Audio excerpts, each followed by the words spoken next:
إن الحمد لله نحمده ونستعينه ونستغفره ونعوذ بالله من شرور أنفسنا ومن سيئات أعمالنا من يهده الله فلا مضل له ومن يضلل فلا هادي له وأشهد أن لا إله إلا الله وأشهد أن محمدا عبده ورسوله أما بعد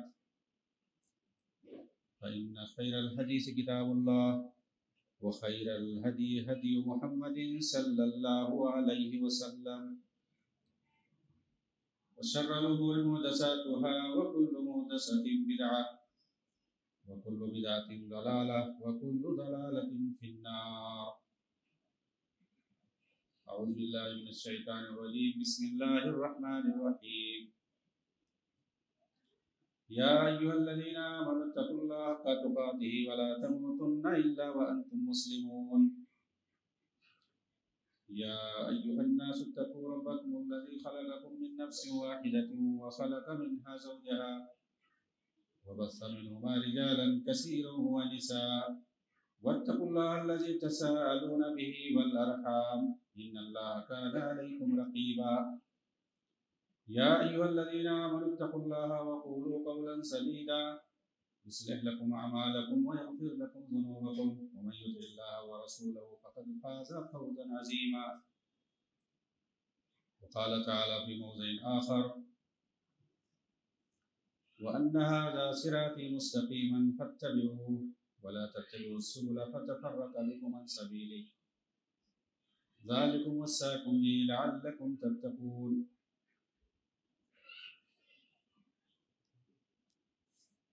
محترم سامعین کرام، حاضرین مجلس، دینی ملی ساتھیوں، بھائی اور بزرگوں، خواتین و حضرات،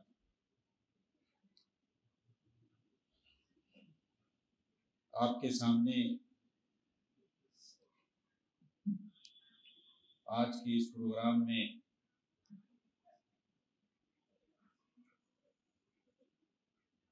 اخوانیت کے تعلق سے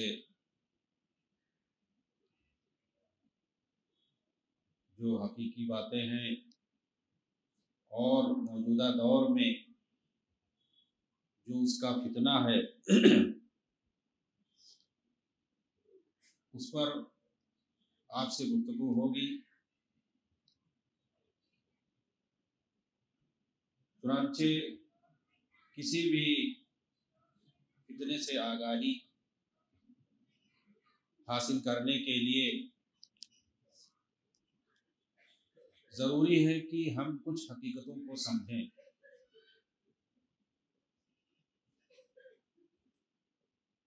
میں نے آپ کے سامنے خطبہ حاجہ کے بعد قرآن کریم کی ایک آیت پڑھی ہے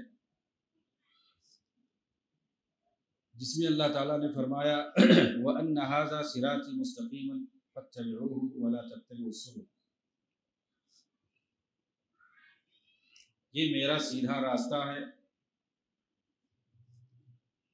اسی پر چلو، اسی کی پیروی کرو.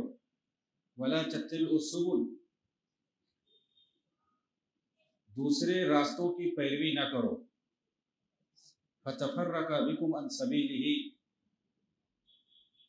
جو کہ تمہیں سیدھی راہ سے بھٹکا دے. یعنی جو سیدھی راہ ہے اس کو چھوڑ کر دوسری راہوں پر جب آپ جائیں گے تو وہ آپ کو سیدھی راہ پر نہیں لے جا سکتے، وہ آپ کو بھٹکا ہی کے چھوڑیں گے. فَلَا تَتَّبِعُوا السُّبُلَ فَتَفَرَّقَ بِكُمْ عَنْ سَبِيلِهِ،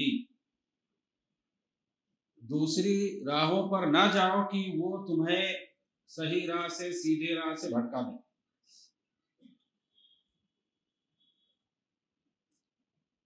نبی اکرم صلی اللہ علیہ وسلم کا یہ معمول تھا کہ جب کوئی اہم آیت نازل ہوتی تھی تو آپ اس کو پریکٹیکل طور پر بتاتے تھے، صحابہ کرام کو سمجھاتے تھے. چنانچہ یہ آیت کریمہ جب نازل ہوئی تو اللہ کے رسول صلی اللہ علیہ وسلم نے صحابہ کرام کو سمجھایا کہ اس آیت کا کیا صحیح مفہوم ہے۔ چنانچہ سنن ابن ماجہ کے اندر عبداللہ بن مسعود رضی اللہ تعالی عنہ سے مروی ہے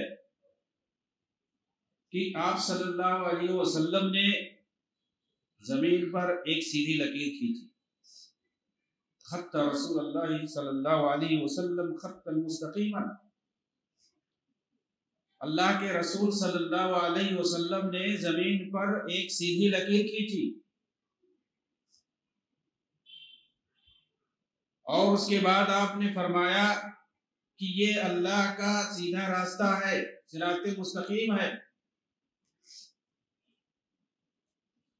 ثم خط خطوطا عن یمینہ وخطوطا عن شمالہ، اس کے بعد آپ نے کچھ لکیریں دائیں طرف کھینچی اور کچھ لکیریں بائیں طرف،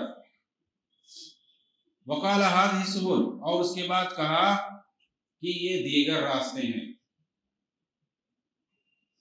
وعلى كل سبيل شیطان یدعو الیہ، ہر راستے پر ایک ایک شیطان بیٹھا ہے جو اپنی طرف بلا رہا ہے۔ ثم تلا قول اللہ تعالی وَأَنَّ هَذَا صِرَاطِي مُسْتَقِيمًا فَاتَّبِعُوهُ وَلَا تَتَّبِعُوا السُّبُلَ، کہتے ہیں اس کے بعد اللہ کے رسول نے اس آیت کی تلاوت فرمائی، وَأَنَّ هَذَا صِرَاطِي مُسْتَقِيمًا۔ اللہ کے رسول نے پریکٹیکل طور پر اس کو سمجھایا کہ اللہ تعالیٰ نے یہاں پر جو ایک سیدھے راہ کا تذکرہ کیا ہے اور اس کے بعد دیگر راستوں کا تذکرہ کیا ہے، جو صحیح راستہ ہے اس کو اپنانے کا حکم دیا ہے، اس کی پیروی کرنے کا حکم دیا ہے، اور جو دوسرے راستے ہیں ان سے دور رہنے کا حکم دیا ہے، اس کو آپ نے سمجھایا لکیر کھینچ کر کے، اور صراط مستقیم پر چلنے کا یہی مقصد ہے۔ اللہ کے رسول نے جو ہمیں سمجھا دیا ہے، یعنی جس راستے پر، جس منہج پر، جس طریقے پر اللہ کے رسول قائم تھے، آپ نے صحابہ کو بتلا دیا، وہ بھی اسی راستے پر قائم تھے۔ انہوں نے اپنے بعد جو لوگ آئے ان کو بتلا دیا، جن کو ہم تابعین اور تبع تابعین کہتے ہیں،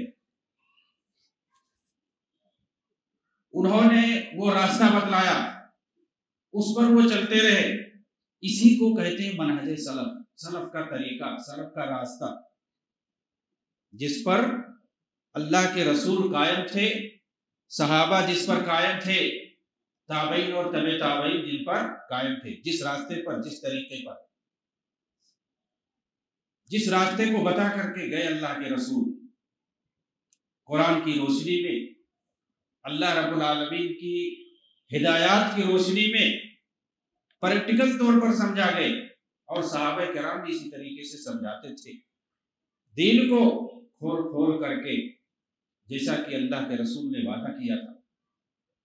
اللہ کے نبی صلی اللہ علیہ وسلم نے جو ذمہ داری ادا کی تبلیغ دین میں، دین کو مکمل طور سے پہنچانے میں، اسی طریقے سے صحابہ کرام نے بھی اس کو پورا کیا۔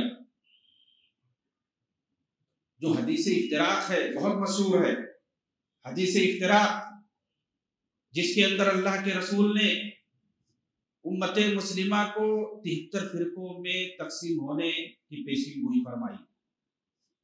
77 کو امتی علی 73 فرقہ، کہ میری امت 73 فرقوں میں بڑھ جائے گی۔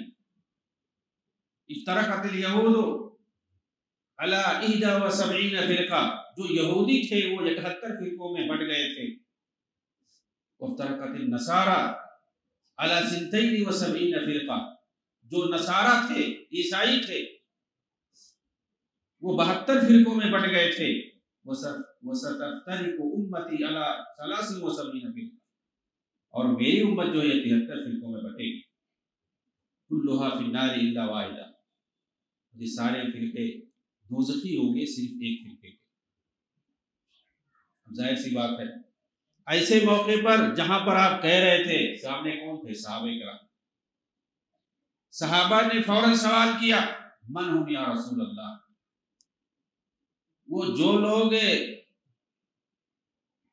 جنت میں جانے والے ہوں گے، جو کامیاب ہونے والے ہوں گے، ایک فرقے ایک جماعت کی بات جو آپ نے کہی اور سب کو دوزخی کا، وہ ایک فرقہ کون ہوگا؟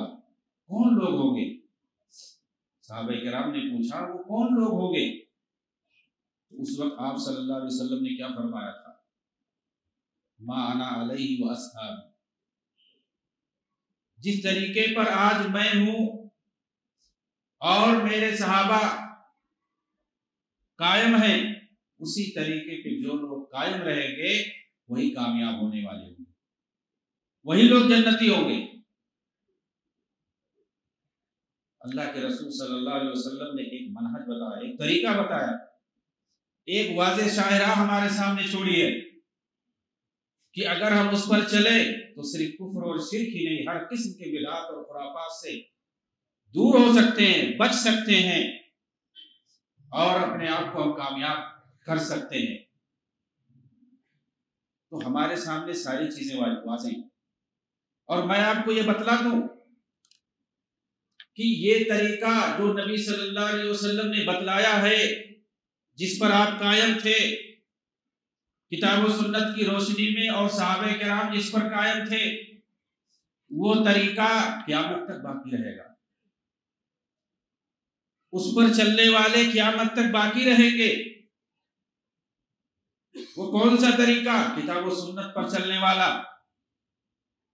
بدعات اور خرافات سے دور ہو کر کے، تمام عقائد منحرفہ اور باطلہ سے دور ہو کر کے، صرف اور صرف کتاب و سنت کی روشنی میں، فہم سلف کی روشنی میں جو طریقہ ثابت ہے اس پر چلنے والے قیامت تک باقی رہیں گے۔ اس پر بھی اللہ کے رسول نے پیشین گوئی فرمائی ہے، لا تزال طائفۃ من امتی قائمہ علی الحق، ایک جماعت قیامت تک حق پر قائم رہے گی، برابر قائم رہے گی، وہی جماعت ہے۔ یہ طائفہ منصورہ جو قیامت تک حق پر قائم رہے گی، یہ وہی ہے جو نبی صلی اللہ علیہ وسلم کے بتائے ہوئے طریقے پر چلنے والی ہوگی، وہ جماعت قیامت تک رہے گی۔ لوگ اس کی مخالفت کرتے رہیں گے، اس کو بدنام کرنے کی کوشش کرتے رہیں گے، لا يضرهم من خذلهم ولا من خالفهم حتى يأتي امر الله وهم كذلك۔ لوگ مخالفت کریں گے اس جماعت کی، لوگ بدنام کریں گے، لیکن ان کی مخالفت، ان کی بدنامی اس جماعت کو کوئی نقصان نہیں پہنچائے گی، اور یہ باقی رہے گی یہ جماعت یہاں تک کہ قیامت آ جائے گی۔ قیامت تک باقی رہے گی یہ جماعت، جس کو اللہ کے رسول نے قائمہ علی الحق کہا ہے، حق پر باقی رہنے والی جماعت، طائفہ منصورہ کہا ہے، اور کہیں پر کہا ہے کہ یہ الجماعہ ہوگی، یعنی جو صحابہ کرام اور مسلمانوں کی جو متحدہ جماعت ہوگی، متحدہ جماعت وہ قیامت تک باقی رہے گی۔ میں سب سے پہلے یہی سمجھانے کی کوشش کروں گا، کیونکہ یہاں پر لوگ مغالطے سے کام لیتے ہیں، اور جو برحق جماعت ہے، جو کتاب و سنت پر عمل کرتی ہے جو جماعت، اور جو لوگوں کو غلط عقائد سے ڈراتی ہے، واضح کرتی ہے، اور جو لوگ غلط راستے پر ہیں، باطل افکار و نظریات پر قائم ہیں، جو لوگ بدعات و خرافات میں منہمک ہیں، صحیح راستے کو چھوڑ کر کے، صحابہ اور تابعین کے منہج اور طریقے کو چھوڑ کر کے، رسول اللہ صلی اللہ علیہ وسلم کے واضح شاہراہ کو چھوڑ کر کے اس کو واضح کر دی ہے جماعت، لیکن اس کو بھی بدنام کیا جاتا ہے۔ یہاں پر واضح ہونا چاہیے یہ چیز، سب سے پہلے یہی چیز کہ وہ جماعت کیا باقی ہے، اس کی کیا پہچان ہے۔ یہ جب تک واضح نہیں ہوگا، جب تک ہم اس برحق جماعت کو بھی دوسرے فرقوں اور جماعتوں کی طرح سمجھنے لگیں گے۔ لوگ یہ جماعت جس کو بہت سارے سلف نے اہل الحدیث اہل السنہ والجماعہ کہا ہے،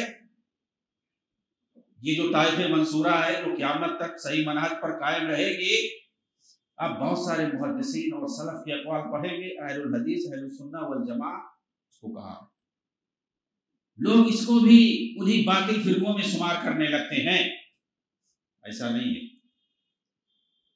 سب سے پہلے ہم یہی سمجھیں گے، اس کی پہچان اور نشانی سمجھیں گے تو ہمیں سمجھ میں آئے گا کہ کون سا باطل فرقہ ہوتا ہے، کون سا برحق فرقہ ہوتا ہے۔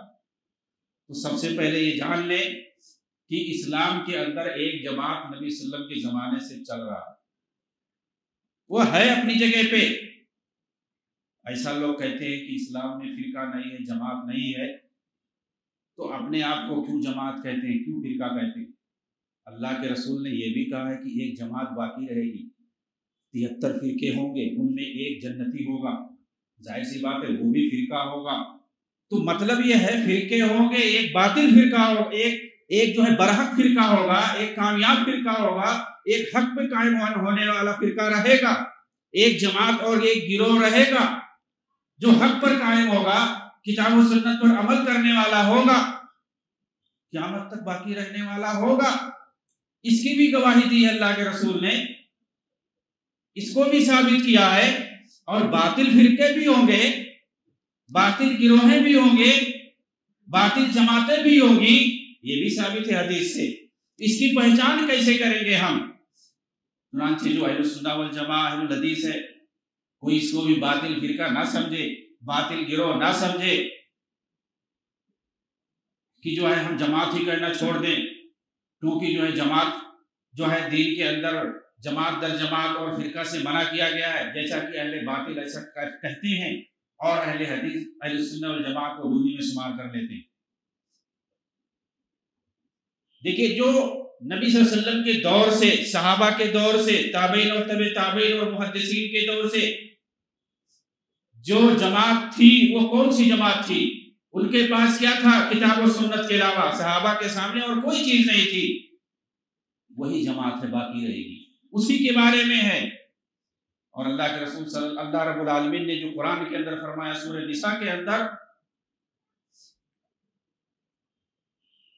کہ ہم نے جو طریقہ بتلایا ہے اس کی جو مخالفت کرے گا فَلْيَحْذَرِ الَّذِينَ يُخَالِفُونَ، انہیں ڈرنا چاہیے جو رسول کی مخالفت کرتے ہیں، سنت کی جو مخالفت کرتے ہیں انہیں ڈرنا چاہیے کہ ان کے اوپر کوئی عذاب نازل نہ ہو جائے یا وہ کسی فتنے سے دوچار نہ ہو جائے۔ اور جو لوگ ہدایت واضح ہو جانے کے بعد من بعد ما تبین له الهدى ويتبع غیر سبیل المؤمنین، وہ لوگ دوسرے راستے پر چلتے ہیں، مومنوں کے راستے کو چھوڑ کر کے، نُوَلِّهِ مَا تَوَلَّى وَنُصْلِهِ جَهَنَّمَ وَسَاءَتْ مَصِيرًا، تو ہم ان کے معاملے کو انہی پر چھوڑ دیں گے اور انہیں ہم جہنم میں ڈھکیل دیں گے جو کہ بہت ہی بری جگہ ہے۔ تو مسلمانوں کی جو جماعت ہے اس کے راستے کو چھوڑ کر جو دوسرے راستے پر چلیں گے، جو رسول کی مخالفت کریں گے ہدایت واضح ہو جانے کے بعد، یہ رسول صلی اللہ علیہ وسلم اور آپ کے صحابہ مراد، صحابہ کرام کو معیار حق قرار دیا گیا ہے کتاب و سنت کی روشنی میں۔ فَإِنْ آمَنُوا بِمِثْلِ مَا آمَنْتُمْ بِهِ فَقَدِ اهْتَدَوْا، اگر وہ لوگ ایمان لائے ویسی جیسے تم لوگ ایمان لائے تو وہ لوگ ہدایت پر ہوں گے۔ یہاں تم لوگ ہدایت لائے، تم لوگ ایمان لائے، جس طریقے سے تم لوگ جس طریقے سے ہدایت پر ہو، اس سے کون لوگ مراد ہے؟ صحابہ کرام مراد۔ سبیل المومنین، مومنوں کے راستے پر جو چلے گا، اس سے کون مراد ہے؟ صحابہ کرام مراد ہیں۔ تو صحابہ کرام جس طریقے پر قائم تھے، ان کا جو منہج اور طریقہ تھا، اسی طریقے پر جو قائم رہیں گے وہی طائفہ منصورہ ہے، وہی برحق جماعت ہے۔ اس کو چھوڑ کر کے جو دوسرے طریقے اور منہج پر جائیں گے اور اس پر عمل پیرا ہوں گے، اس کی روشنی میں، اس کے فہم کی روشنی میں، وہ باطل فرقہ ہوگا۔ وہ اپنے آپ کو برحق نہیں کہہ سکتے ہیں، وہ اپنے آپ کو منہج صحابہ پر قائم نہیں کہہ سکتے ہیں، نبی صلی اللہ علیہ وسلم کا جو طریقہ بتایا ہوا ہے۔ چنانچہ آپ تاریخ پڑھیں گے تو سمجھ میں آئے گا کہ سب سے پہلے جو گروہ اور جو جماعت اور فرقہ بنا وہ کون سا تھا؟ خوارج کا فرقہ تھا۔ حضرت علی کے دور میں انہوں نے حضرت علی کی خلافت کے خلاف خروج کیا، حضرت علی کو حاکم ماننے سے انکار کر دیا، یہ الزام لگا کر کے کہ یہ جو ہے اللہ کے حکم کے مطابق نہیں چل رہے۔ خلیفہ راشد ہیں سیدنا علی رضی اللہ تعالیٰ عنہ، ان پر یہ الزام لگا رہے ہیں کہ یہ جو ہے اللہ کے حکم کے مطابق حکومت نہیں کر رہے۔ کیونکہ آپ نے صلح کر لی تھی حضرت معاویہ رضی اللہ تعالیٰ عنہ سے، اور یہ جو خوارج تھے یہ نہیں چاہتے تھے کہ صلح ہو، جنگ چلتی رہے، لڑائی ہوتی رہے، نہیں چاہتے تھے۔ وہ لوگ الگ ہو گئے، انہوں نے خروج کر دیا۔ اب ظاہر سی بات ہے، ایک طرف مسلمانوں کی جماعت ہے اور یہ لوگ مسلمانوں کی جماعت سے الگ ہو گئے، یہ ایک فرقہ بن گیا۔ یہ باطل فرقہ ہے۔ مسلمانوں کی جماعت اس وقت کون تھی؟ صحابہ کی جماعت تھی، وہ برحق جماعت تھی، اور یہ جو فرقہ الگ نکل کر کے گیا صحابہ کی جماعت کو چھوڑ کر کے، یہ باطل فرقہ۔ انہوں نے قرآن کو غلط سمجھا، حدیث کو غلط طریقے سے سمجھا، اور وہ مسلمانوں کی جو متحدہ جماعت تھی صحابہ کرام کی روشنی میں، تابعین کی روشنی میں، اس کو چھوڑ دیا، الگ ہو گئے یہ لوگ۔ اس کا کیا نتیجہ ہوا؟ انہوں نے اس وقت جو حاکم تھے سب سے بڑے حضرت علی رضی اللہ تعالیٰ عنہ، ان کی بھی تکفیر کر دی، ان کو کافر سمجھا، حضرت معاویہ کو کافر کہہ دیا، اور جو لوگ ان کی سربراہی سے راضی ہوں ان کی بھی تکفیر کر دی، اور اس بنیاد پر انہوں نے قتل عام شروع کر دیا، مار کاٹ بھی شروع کر دی۔ یہ کم لوگ نہیں تھے، بعض روایتوں میں آتا ہے کہ ان کی تعداد 12,000 تھی۔ یہ لوگ الگ ہو گئے، حرورہ نامی جگہ میں چلے گئے، اور اس کے بعد جنگ نہروان ہوا۔ نہروان کے مقام پر فیصلہ لیا گیا کہ ان کے خلاف لڑائی کی جائے، کیونکہ انہوں نے قتل عام شروع کر دیا ہے، مسلمانوں کے اندر تباہی پھیلانا شروع کر دی ہے۔ ان کے خلاف لڑائی کی، تمام صحابہ شریک ہوئے۔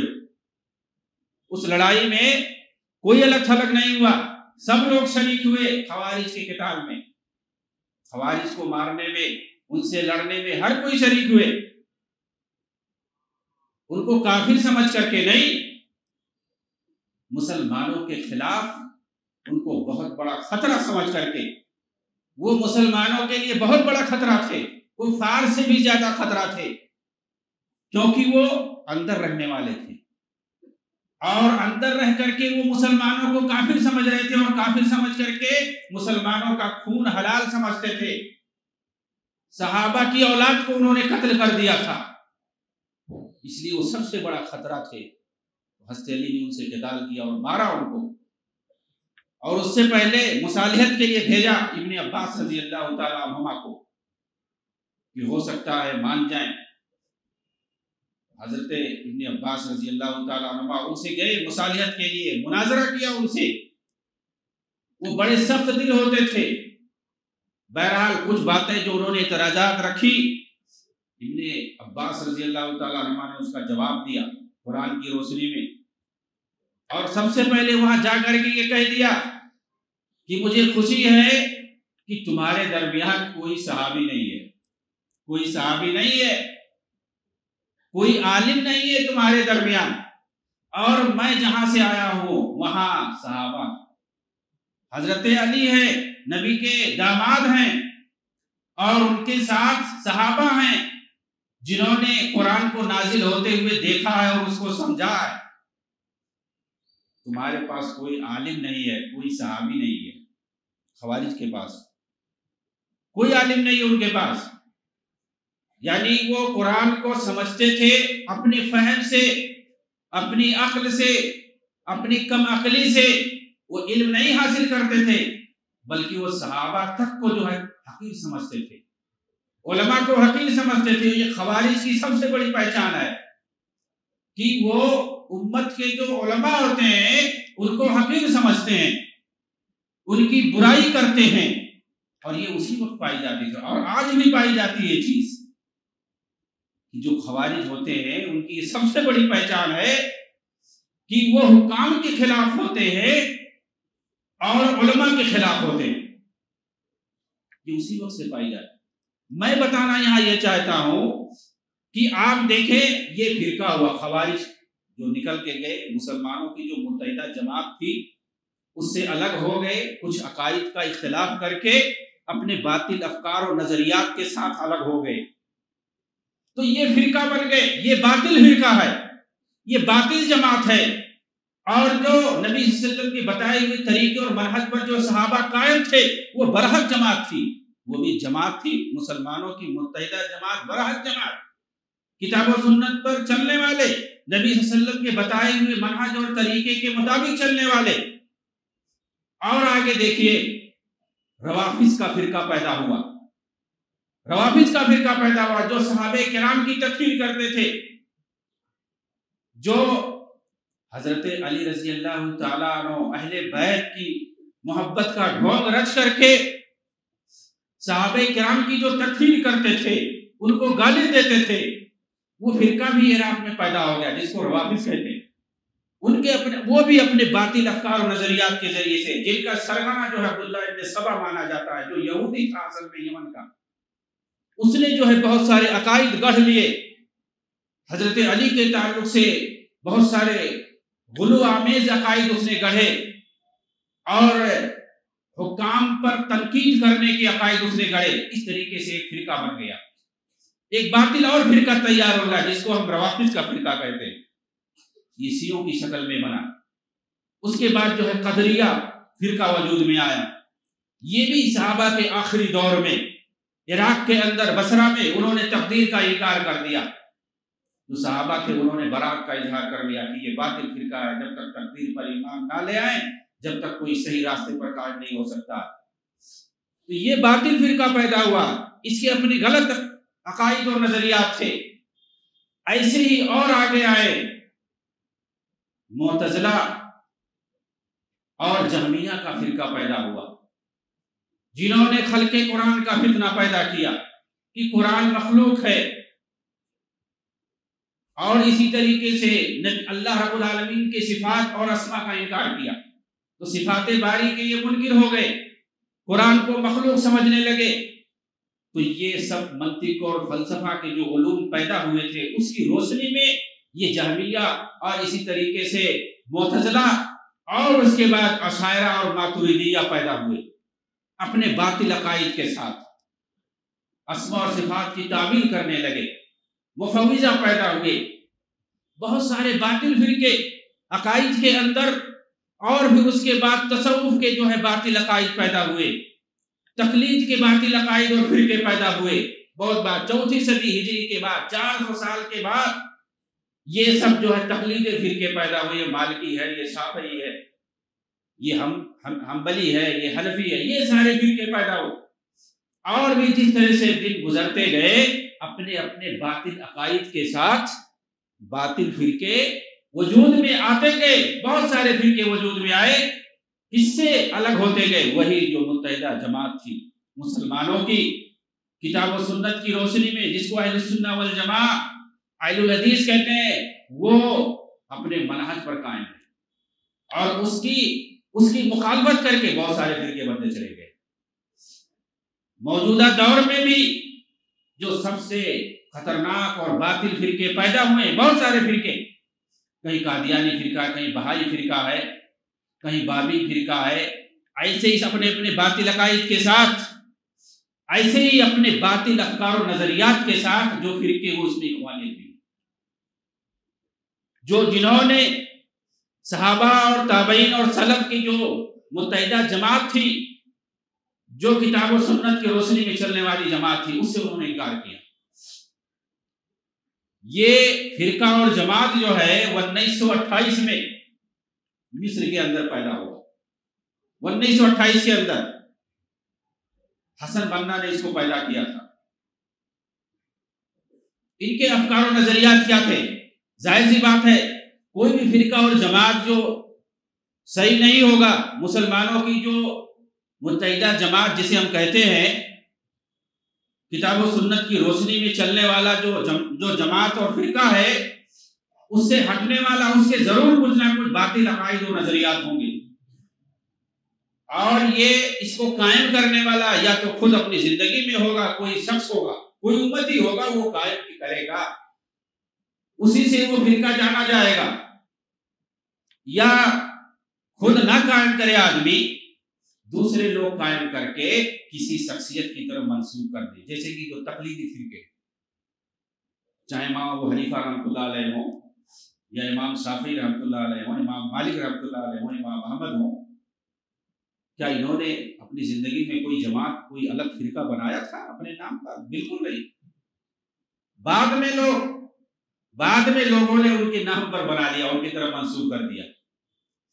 لیکن کیا آپ بتا سکتے ہیں کہ جو اہل السنہ والجماعت، اہل الحدیث جماعت جو ہے، اس کو کسی نے بنایا ہے؟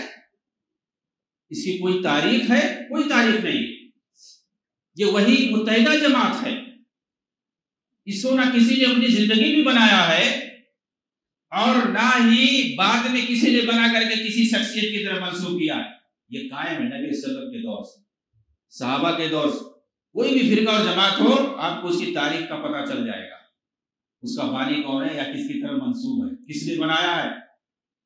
آپ تاریخ کی کتابیں پڑھیں گے، ادیان و ملل اور مذاہب کی کتابیں پڑھیں گے، اس میں ہر جماعت اور ہر جو ہے فرقے کی تاریخ آپ کو مل جائے گی، اس کے افکار و نظریات آپ کے مل جائیں گے کہ یہ جو جماعت ہے، یہ جو فرقہ ہے، اس کے کیا کیا عقائد ہیں، کیا کیا نظریات ہیں۔ لیکن اہل الحدیث جو اہل السنہ والجماعت ہے، اس کا آپ کو اس طرح کہیں کچھ نہیں ملے گا۔ یہ اصل جماعت ہے مسلمانوں کی، جس کو ہم جماعت المسلمین بھی کہہ سکتے ہیں، مسلمانوں کی اصل جماعت۔ اور اہل الحدیث جو نام رکھتے ہیں، یہ صفاتی نام ہے تاکہ دیگر جو باطل فرقے ہیں، جماعتیں ہیں، ان سے ایک امتیاز ہو، ان سے ایک امتیاز ہو۔ اگر یہ باطل فرقے نہ ہو، یہ ساری جماعتیں نہ ہو، تو ہم یہ نام بھی نہیں رکھیں گے، کوئی ضرورت نہیں ہے اس کی۔ اس کی ضرورت اسی وقت پڑتی ہے جب آپ کہیں پر ہوں اور وہاں پر بہت سارے باطل فرقے ہوں۔ چنانچہ آپ عرب میں چلے جائیں، وہاں پر آپ کو کوئی فرقہ نظر نہیں آئے گا۔ عرب میں کوئی رہتا ہو، جانتا ہوگا، وہاں کوئی نہیں جانتا ہے کہ یہاں کوئی شافعی رہتا ہے، کوئی مالکی رہتا ہے، کوئی جو ہے دیوبندی رہتا ہے، کوئی حنفی رہتا ہے، کوئی فلاں رہتا ہے، کوئی فلاں رہتا ہے۔ اسی لیے وہاں کوئی اپنے آپ کو اہل حدیث بھی نہیں کہتا، کوئی نہیں کہتا۔ ہاں، وہاں پر تصوف ہے، بہت سارے تصوف یعنی صوفی فکر کے لوگ پائے جاتے ہیں۔ اس بنیاد پر وہاں پر جو مرحب جماعت لوگ ہیں، وہ لوگ اپنے آپ کو سلفی کہتے ہیں، اس کی بنیاد پر، اس سے امتیاز برتنے کے لیے، کیونکہ وہ جو ہے باطل فرقہ ہے۔ صوفیوں کی وجہ سے، ان کے جو غلط عقائد اور باطل عقائد کی وجہ سے، ان کی وحدت الوجود اور اس طریقے سے بہت سارے خرافات کی وجہ سے مسلمانوں کا بہت بڑا نقصان ہوا ہے، اسلامی عقائد و افکار کا جو بہت بڑا نقصان ہوا ہے۔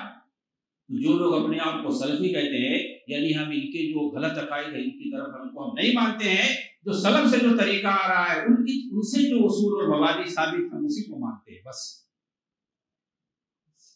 میں یہ بتا رہا تھا کہ یہ جماعت جس کو حسن بننا نے بنایا ہے، وہ 1928 کے اندر کس پس منظر میں بنایا، اور ان کے خود کے اپنے افکار و نظریات کیسے تھے۔ ظاہر سی بات ہے، جیسا جس کے افکار و نظریات ہوں گے، اسی طریقے سے وہ جماعت بھی ہوگی۔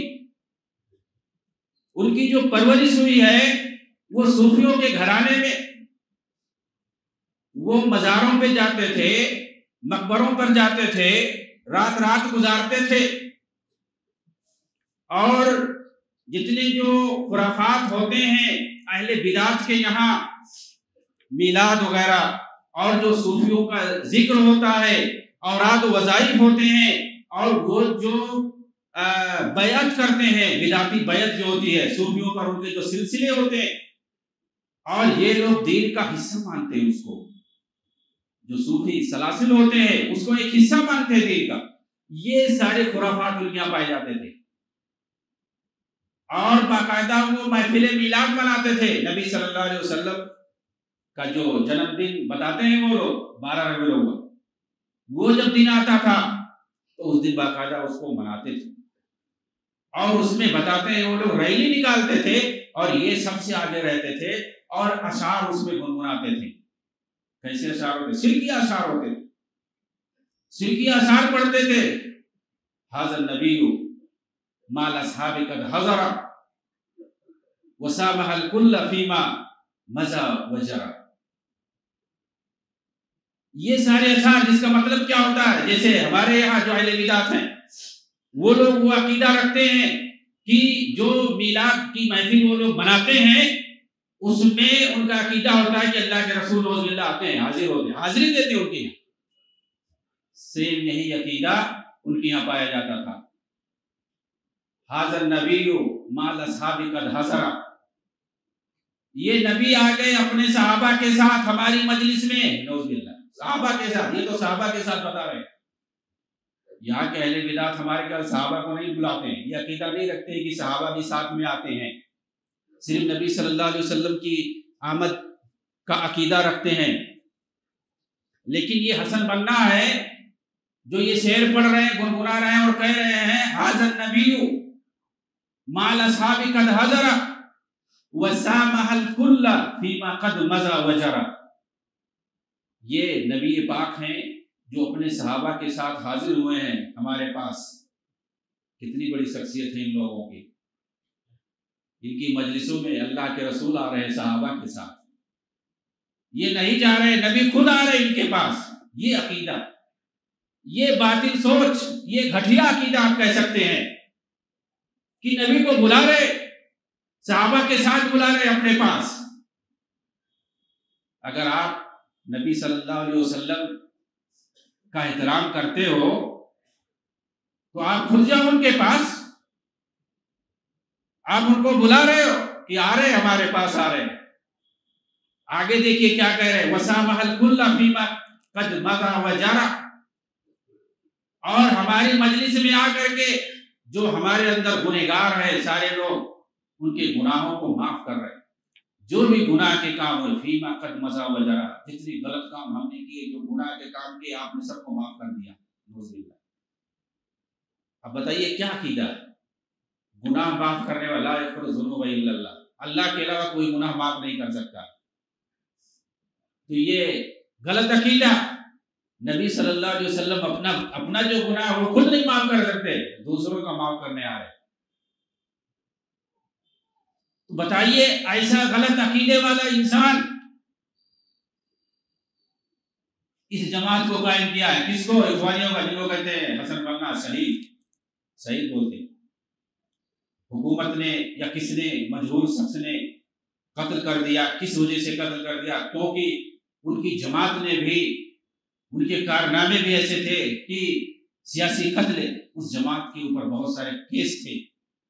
ظاہر سی بات ہے جو انسان کوئی گروہ اور جماعت بنائے اس کے اوپر بہت سارے کیسز ہوں، قتل کے، اغوا کے اور دوسری تباہ کاریوں کے، اگر کیسز ہوں اس جماعت پر، آپ تاریخ پڑھیں اخوانیت کی، یہاں پر دیکھیے ہندوستان وغیرہ میں، بر صغیر میں اس جماعت کو ایسا بتاتے ہیں، اردو میں بہت ساری کتابیں اور لٹریچر، اور آپ کو مل جائے گی کتابچے جس میں دکھایا جاتا ہے اس طریقے سے جیسے کوئی مجاہد ہو، صحابہ ہو۔